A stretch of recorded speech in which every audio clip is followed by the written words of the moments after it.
गुरु प्यारे सात संगत जी, आप सभी को प्यार भरी राधा स्वामी जी।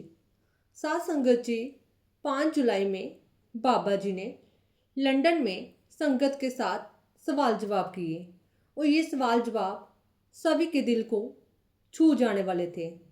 तो सात संगत जी, वीडियो शुरू करने से पहले आप सभी से निवेदन है कि आप मेरे चैनल को सब्सक्राइब कर ले और कमेंट में राधा स्वामी जी जरूर लिखें और अपने शहर का नाम जरूर लिखें जी। तो सात संगत जी, लंदन में हुए सवाल जवाब के दौरान पहला सवाल जवाब बाबा जी के साथ एक बुजुर्ग प्रेमी ने किया। बाबा जी, मेरी उम्र ढल गई है, शरीर साथ नहीं देता, ध्यान अभी भी नहीं लगता, तो क्या इसका मतलब ये है कि हमसे कुछ नहीं हो पाएगा? बाबा जी ने सवाल का जवाब देते हुए कहा, बिल्कुल नहीं। सतगुरु की दया शरीर नहीं, भावना देखती है। हमें ये मत सोचिए कि शरीर से सेवा नहीं हो रही तो सब व्यर्थ है। जब बच्चा चल नहीं सकता तो माँ उसको गोद में उठाकर चलाती है। वैसे ही जब शरीर, उम्र, हालात साथ नहीं देते तो सतगुरु अपने सहारे से उठाकर साथ ले चलते हैं। आपका प्रेम, आपकी चाह ही आपकी असली भक्ति है और कभी भी देर नहीं होती। आज भी अगर हम सच्चे मन से सतगुरु की ओर मुड़ जाए तो राह वही है। जैसे घर में देर से पहुंचने वाला भी परिवार का हिस्सा होता है, वैसे ही हर प्रेमी सतगुरु के द्वार पर अपना स्थान पा लेते हैं। फिर उसके बाद एक बहन ने बाबा जी से सवाल किया कि बाबा जी, जब हम रोज़ सुमिरन करते हैं पर मन हर बार इधर उधर भटकता है, तो क्या वो सुमिरन माना जाएगा? बाबा जी उस बहन को बहुत ही प्यार और स्पष्टता से उत्तर दिया कि अगर तुमने सच्चे दिल से बैठने की कोशिश की तो वो सुमिरन है। ये मत सोचो कि मन लगने पर ही भक्ति मानी जाएगी। मन का भटकना तो स्वभाव है, पर तुम अगर उसे पकड़कर नाम पर लाते हो तो ये असली मेहनत है। तुम गिरते हो, फिर संभलते हो और फिर उठते हो, यही तो अभ्यास है। सतगुरु हमारी कोशिश देख रहे हैं। एक छोटा बच्चा जब चलना सीखता है तो वो बार बार गिरता है। माँ उस पर गुस्सा नहीं करती, बल्कि हर बार उसे उठा लेती है।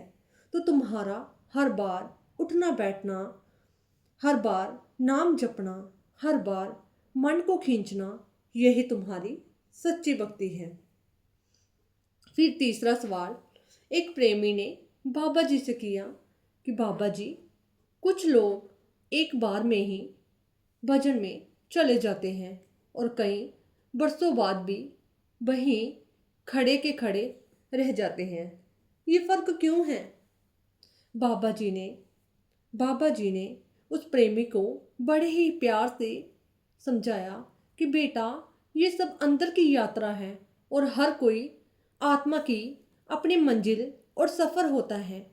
कई पिछले जन्मों से ही अपनी साधना कर चुके होते हैं और आज तेजी से बढ़ता है, और जो पहली बार नाम में जुड़ा है तो उसे अभ्यास में थोड़ा समय लगता है। जैसे कोई स्कूल में पहले से पढ़ा हो तो उसे पाठ पाठ जल्दी समझ में आते हैं, पर इसका मतलब ये नहीं कि बाकी बच्चे पीछे हैं। हर किसी की यात्रा उसकी मेहनत और कर्म भूमि पर निर्भर है। हमारा काम है सच्चाई से अभ्यास करना, तुलना नहीं। सतगुरु सबका ध्यान रखते हैं, कोई आगे नहीं, कोई पीछे नहीं, सब उनके बच्चे हैं। फिर एक बाई ने बाबा जी से सवाल किया, बाबा जी, आपने कहा था कि नाम पर टिक जाओ, लेकिन टिकते टिकते हम खुद ही फिसल जाते हैं, क्या करें? बाबा जी ने उसे प्रेमी को बहुत ही प्यार से फरमाया कि हाँ, ऐसा होता है मन बहुत चालाक है, तुम्हें टिकने ही नहीं देगा, लेकिन तुम उसे बार बार नाम पर लाओ। चाहे 100 बार फिसले, हर बार नाम से पकड़ो। कभी पैर गीली मिट्टी में फिसलते हैं तो हम या तो रास्ता बदल देते हैं या जूते मजबूत करते हैं। वैसे ही जब मन फिसले, नाम को और कसकर पकड़ो। धीरे धीरे अभ्यास से पकड़ मजबूत हो जाएगी। नाम ही वह डोर है जिससे हम अपनी आत्मा को सतगुरु के पास बांध सकते हैं। फिर एक बहन ने भावुक स्वर से बाबा जी से सवाल किया, बाबा जी, क्या सच में सतगुरु हमारी पुकार पूछते हैं? कभी कभी लगता है कि वो बहुत दूर है। बाबा जी ने बहुत ही प्रेम और संवेदनशील भावों से उस बहन को उत्तर दिया कि मालिक हमसे कभी दूर नहीं होते, वो तो तुम्हारे दिल में बैठे हैं। हम ही अपने दुख और उलझनों में इतने डूब जाते हैं कि उनकी अनुपस्थिति को भूल जाते हैं। जैसे बच्चा सो रहा होता है, माँ फिर भी उसके पास बैठी रहती है। तुम चाहे ध्यान में बैठो या नहीं, नाम जपो या नहीं, सतगुरु सदा तुम्हारे साथ है। कई बार वो बोलते नहीं, मौन रहना भी हमें उनका थामे रहता है। उनकी दूरी सिर्फ अनुभूति की दूरी है। हकीकत में तो वो हर क्षण हर पल हमारे साथ है। अगर हम अपने मन को शांत करें तो वो हर पल हर क्षण हमारे साथ रहता है। फिर अगला सवाल एक भाई ने किया कि बाबा जी, जो लोग सत्संग नहीं सुनते, क्या वो लोग मुक्ति पा सकते हैं? बाबा जी ने बहुत ही स्पष्ट शब्दों में उत्तर दिया, मुक्ति का रास्ता केवल सतगुरु की कृपा से खुलता है। सत्संग, सेवा और सुमरन, ये तीनों बातें हमें उस कृपा को ग्रहण करने लायक बनाती हैं। जो सत्संग नहीं करता, सेवा नहीं करता, वो संगति से वंचित हो जाता है। और जो आत्मा को जगाती है, सत्संग हमें ज्ञान देता है, दिशा देता है और मन के भ्रम को हटाता है। बिना सत्संग के जैसे बिना रोशनी के रास्ता ढूंढना संभव है, कठिन है। दीपक है जो मन के अंधेरे को दूर करता है ताकि हम नाम की राह पर स्पष्ट चल सके। फिर किसी प्रेमी ने बाबा जी से सवाल किया कि बाबा जी, अगर ध्यान में बैठते ही मन अतीत की बातें दोहराने लगता है तो क्या वो ध्यान माना जाएगा? बाबा जी मुस्कुराकर उस प्रेमी को उत्तर दिया कि बेटा, मन तो यही करेगा, या अतीत में ले जाएगा या भविष्य की चिंता में, मगर ध्यान का मतलब ही है अपने आप को वर्तमान में लाना। जब भी मन भटके, उसको प्यार से पकड़कर नाम पर ले आओ। मन एक शरारती बच्चा है, वह बार बार भागेगा। तुम्हारा धैर्य और प्रेम से भरी पकड़ उसे नाम में स्थिर कर देगी। भले ही बार बार भटको, और तुम्हारा हर बार लौटना यही अच्छी कोशिश है। मालिक उसी पर खुश होते हैं।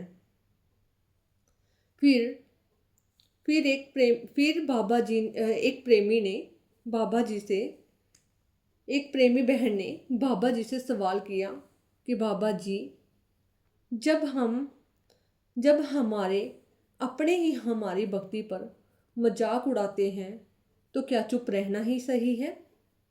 बाबा जी ने उस बहन को बहुत ही प्यार से समझाया, देखो बेटा, कि जो भक्ति को समझता नहीं वही उसका मजाक बनाता है। अगर तुम जवाब दोगी तो बात बढ़ेगी, अगर तुम चुप रहोगी तो वक्त खुद ही जवाब देगा। भक्ति एक अंतरंग संबंध है, मालिक और आत्मा के बीच। उस पर बहस नहीं, भरोसा चाहिए। जैसे चंदन को घिसो तो वो और महकता है, वैसे ही तुम्हारी शांति और नमी सामने वाले को खुद ही सोचने पर मजबूर कर देगी। फिर किसी ने बाबा जी से सवाल किया कि बाबा जी, कई बार तो ध्यान में नींद आ जाती है, क्या वो भी अनहद का रूप है? बाबा जी ने मुस्कुरा कर जवाब दिया, नहीं बेटा, नींद तो शरीर की है, अनहद आत्मा की होती है। ध्यान में अगर नींद आती है तो इसका मतलब है शरीर थका हुआ है या मन अभी शांत नहीं है। भजन में नींद आना आम है, पर उसका मतलब ये नहीं कि हम आध्यात्मिक रूप से आगे बढ़ रहे हैं। हमें ध्यान में सजग रहना है। अगला सवाल एक भाई ने मुस्कुरा कर पूछा, क्या सतगुरु भी नाराज होते हैं? बाबा जी ने मुस्कुरा कर उत्तर दिया, नहीं बेटा, सतगुरु तो माफ़ करने वाले होते हैं। जैसे माँ अपने बेटे से नाराज हो जाए तो वो माँ कैसी। सतगुरु हमें सिखाते हैं, समझाते हैं, और जब हम गलती करें वो हमें रास्ता दिखाते हैं। उनकी नाराज़गी नहीं, उनकी चुप्पी ही सबसे बड़ी सीख होती है।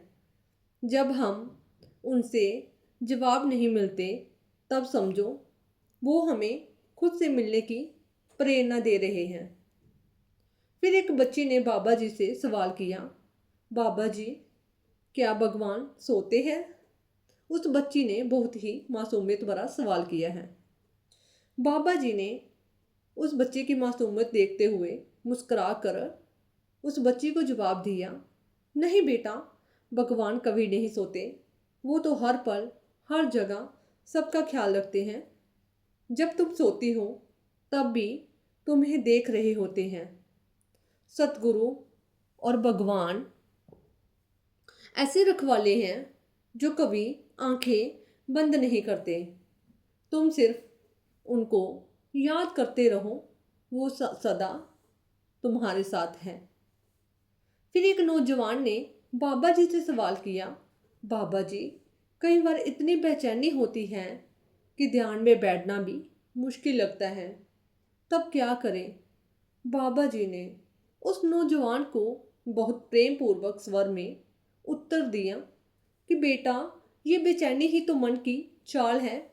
वो तुझे भजन से दूर रखना चाहता है। बस इसलिए तुम्हारे भीतर अशांति डालता है। ऐसे समय में जब तुम सबसे कम ध्यान करने लायक महसूस करते हो, तभी सबसे ज़्यादा ज़रूरत बैठने की होती है। शुरू में भले ही मन उथल पुथल करे, पर धीरे धीरे नाम की ठंडक उससे शांत कर देती है। बैठो, चाहे 5 मिनट ही, पर रोज बैठो, यही तुम्हारी जीत है। फिर एक बच्चे ने बाबा जी से सवाल किया कि बाबा जी, आप क्या खाते हो? बाबा जी ने उस बच्चे को मुस्कुरा कर उत्तर दिया कि मैं भी वही खाता हूँ जो तुम, लेकिन बस थोड़ा कम। तुम्हारा सवाल बहुत प्यारा है। सतगुरु का असली भोजन प्रेम और विश्वास है।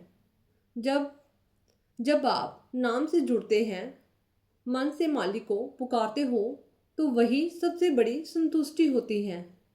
खाने से शरीर चलता है और भक्ति से आत्मा खिलती है। फिर किसी प्रेमी ने बाबा जी से एक सवाल पूछा कि बाबा जी, क्या किसी का दुख कम करने के लिए हम अपनी भक्ति उसको दे सकते हैं? बाबा जी ने बहुत ही गंभीरता से उत्तर दिया कि नहीं बेटा, भक्ति किसी को ही नहीं दी जाती, वो आत्मा का व्यक्तिगत प्रयास होता है।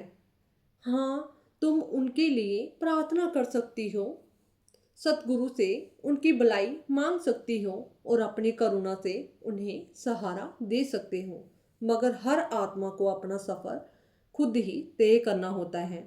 किसी का दुख बांट सकते हो, पर उसकी जगह चल नहीं सकते। नाम सबको खुद करना है, मंजिल की राह सबकी अपनी है। फिर एक बहन ने बाबा जी से भावुक होकर सवाल किया कि बाबा जी, अगर कोई बहुत बड़ी गलती कर ले तो सतगुरु माफ़ कर सकता है? बाबा जी ने उस बहन को बहुत गहराई से और स्पष्ट शब्दों में उत्तर दिया कि बेटा, सतगुरु की माफ़ी की कोई सीमा नहीं होती। अगर तुम्हारे दिल में सच्चा पछतावा है और तुमने अपनी गलती को स्वीकार कर लिया तो सतगुरु सचमुच माफ़ करेंगे। वो हमारी गिरने से नहीं, गिरकर ना उठने की कोशिश से दुखी होते हैं। नाम में लौट आओ, सच्चाई से जियो और भक्ति से अपने जीवन को समर्पित कर दो और वो तुम्हें फिर से थाम लेंगे। फिर एक भाई ने सवाल किया कि बाबा जी, जो लोग सत्संग नहीं सुनते पर अच्छे कर्म करते हैं, क्या वे मुक्ति पा सकते हैं? बाबा जी ने उस भाई को बहुत ही संवेदनशील शब्दों से और स्पष्ट शब्दों से उत्तर दिया कि बेटा, अच्छे कर्म बहुत ज़रूरी है क्योंकि वो हमारी यात्रा को आसान बनाते हैं, लेकिन केवल अच्छे कर्म आत्मा को मुक्ति नहीं दे सकते, वे तो अच्छे फल देते हैं। मुक्ति के लिए आत्मा को अपने घर लौटना होता है। उसके लिए नाम, सुमिरन और गुरु की कृपा चाहिए। जैसे कोई स्कूल में कोई बहुत अच्छे से व्यवहार करे लेकिन परीक्षा ना दे तो डिग्री नहीं मिलती, ठीक वैसे ही कर्म हमें संसार में दुख देते हैं लेकिन आत्मा को उसकी असली मंजिल तक जाने का रास्ता गुरु दिखाते हैं।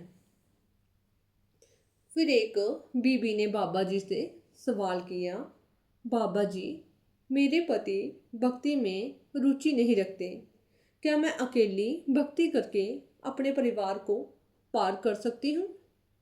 बाबा जी ने उस बीबी को स्पष्टता पूर्वक और गहराई से समझाया कि बिल्कुल बेटा, एक प्रेमी आत्मा पूरे घर का मार्ग बना सकती है। तुम्हारा सुमिरन, तुम्हारा प्रेम और तुम्हारा आचरण, ये सब तुम्हारा परिवार पर असर डालते हैं। भक्ति कभी अकेली नहीं होती, उसका प्रकाश सब तरफ फैलता है। शायद तुम्हारा पति आज तक उस रास्ते पर ना हो, पर तुम्हारी भक्ति और सेवा से उसके भीतर भी कभी ना कभी वो चिंगारी जगेगी। गुरु कृपा से कई बार हम अकेले ही नहीं चलते, हमारी आत्मा साथ जुड़े लोगों को भी वो सहारा देते हैं। इसलिए डटे रहो और प्रेम से करो, तुम अकेली नहीं हो। फिर एक भाई ने बाबा जी से सवाल किया, बाबा जी, जब मैं ध्यान करता हूँ एक बेचैनी, एक डर महसूस होता है, जैसे कुछ रोक रहा हो। बाबा जी ने उस भाई को बहुत ही गंभीर स्वर में उत्तर दिया कि बेटा, ये मन की चाल है।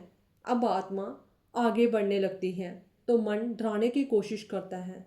वो डर तुम्हारा नहीं है, वो डर वो ऊर्जा है जो तुम्हें रोकना चाहती है। पर अगर तुम रोज़ सुमिरन करते हो और नाम से जुड़े रहते हो तो वो डर एक दिन ज़रूर कमज़ोर पड़ जाएगा। ध्यान के वक़्त अगर डर लगे या बेचैनी महसूस हो तो नाम जपो, वो डाल है। गुरु की कृपा से कोई भी शक्ति तुम्हें नुकसान नहीं पहुंचा सकती, बस तुम गुरु में विश्वास रखो। फिर एक बच्चे ने सवाल किया कि बाबा जी, क्या आप मुझे याद रखते हो? बाबा जी मुस्कुरा कर बोले कि बिल्कुल बेटा, तुम एक बार भी सच्चे मन से बाबा जी कह दो, मैं सुन लेता हूँ। गुरु हर बच्चे को दिल में रखता है, कोई छोटा हो या बड़ा, सबको याद रखता है।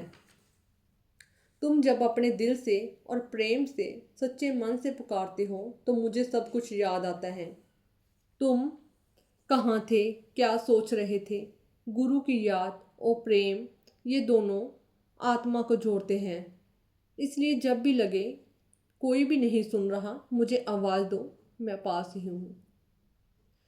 फिर एक भाई ने सवाल किया, बाबा जी, अगर हम सेवा कर रहे हैं, मन में ये भाव आ जाए कि हम सेवा कर रहे हैं, तो क्या वो सेवा व्यर्थ है?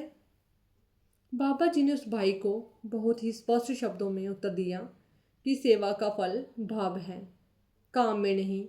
अगर मैं आ गया तो वो सेवा नहीं, अहंकार बन गया। सेवा का मतलब है कि हम खुद को मिटाकर अपने गुरु के लिए कुछ करें। हम सिर्फ एक जरिया हैं, सेवा करने वाला असल में गुरु है। अगर हम सोचें कि मैं कर रहा हूँ तो हम अहंकार की वह दीवार खड़ी कर लेते हैं जो कृपा के रास्ते को रोक देती है। इसलिए सेवा करो पर खुद को ख़त्म करके, तभी सेवा सफल होती है। फिर एक बहन ने कहा, बाबा जी, भगवान को मंदिर जा, सत्संग भवन ही जाकर भगवान को पाया जा सकता है। बाबा जी ने मुस्कुरा कर जवाब दिया कि भगवान मंदिर नहीं तो हमारे भीतर है। मंदिर या सत्संग भवन हमें याद दिलाते हैं, लेकिन असली यात्रा तो अंदर ही है।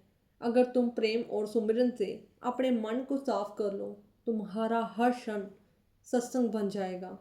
सच्चा सत्संग बाहर से नहीं, भीतर की स्थिति में आता है।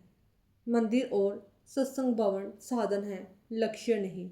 लक्ष्य है आत्मा को परमात्मा से मिलाना, और वो मिलन अंदर से होता है।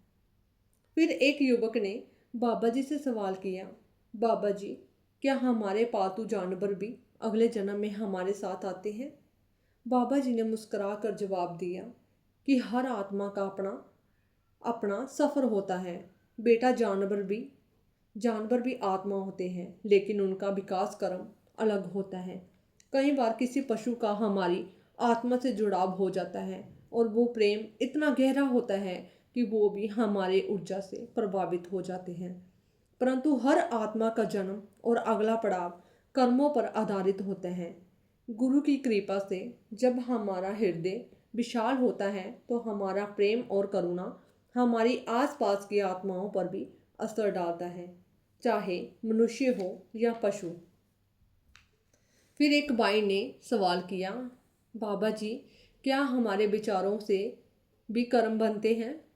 बाबा जी ने सवाल का उत्तर दिया कि हाँ, बिल्कुल बिल्कुल, विचार, शब्द और कर्म तीनों ही हमारी ऊर्जा का निर्माण करते हैं। हम जो सोचते हैं वो एक ऊर्जा बनकर ब्रह्मांड में भेजते हैं। अगर हमारे विचार बार बार नकारात्मक होंगे तो वो हमारे व्यवहार और कर्मों में भी उतरेंगे। इसलिए संतों ने बार बार कहा, मन को पवित्र बनाओ। सुमिरन से विचार भी शुद्ध होते हैं, और जब विचार शुद्ध होंगे तो कर्म भी पावन होंगे। इसलिए अपने विचार को शुद्ध रखो। फिर एक लड़के ने मजाकिया स्वर में बाबा जी से सवाल किया कि बाबा जी, अगर टीवी देखते देखते सुमिरन करे तो चलेगा? बाबा जी ने मुस्कुरा कर जवाब दिया कि बेटा, नाम कोई बैकग्राउंड म्यूज़िक नहीं है।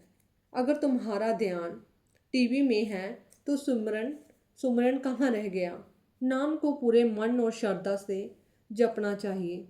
अगर मालिक को याद कर रहे हो तो केवल वही सामने होना चाहिए। मालिक तुम्हारे पूरे दिल के हकदार हैं।